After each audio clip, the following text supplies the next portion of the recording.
Let's start off with the radial light. We'll look at it and then work our way through the different types. To start with, though, the properties for the radial light, if you place one in the scene that we had from before, I'm going to zoom out a little bit just so you can make sure you can see the effects and stuff that are going to happen here.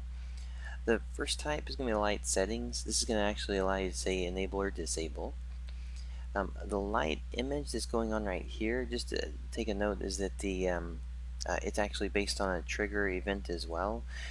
You can actually set up, we only have one image on it right now, but you can set it up so that the player walks through the trigger and it can actually change to a different light type.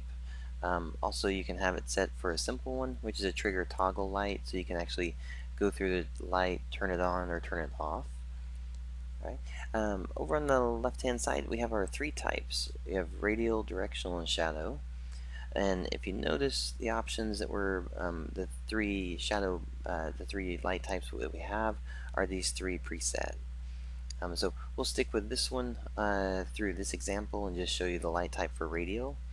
The light detail, this is going to be how many rays are being casted out from this one point and going out. The higher the number, the smoother the shadow is going to look and catch on all the objects.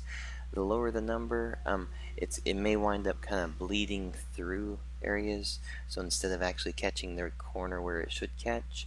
But this is going to be in terms of performance. So if you find it going a little slow, then just lower your light detail, and that'll help kind of resolve those issues for it. The other option is the light radius. So you could take this down to 10, which essentially is about the size of that tile going there. You can take this up if you just want to have it streaming across the whole screen.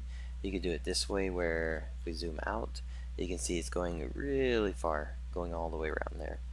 And that would be any tile, as an example here, any tile that we have being placed into the scene would wind up being caught or continued to be catch with the light that's being casted from that one. So that if you were to start moving the light around inside the scene, you would start to see the effects that it's creating from it this way.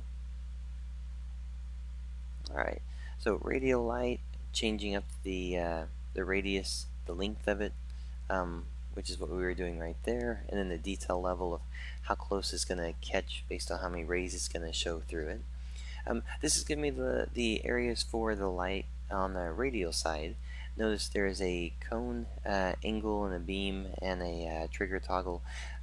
The beam and cone, these are going to be set for the other ones. I believe this one is, nope, actually we can do it with this one too. Okay, the cone angle then is going to let you actually rotate it. So for instance, if you want it to just be a spotlight and you only want to show it right here, or you have a flashlight on the player and you want to use the light as the flashlight, the cone start is going to be where it starts. So you can actually choose from that 360 degrees going around and say where is it going to be based from there.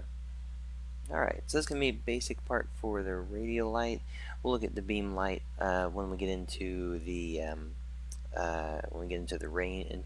directional, and we'll use that one for it.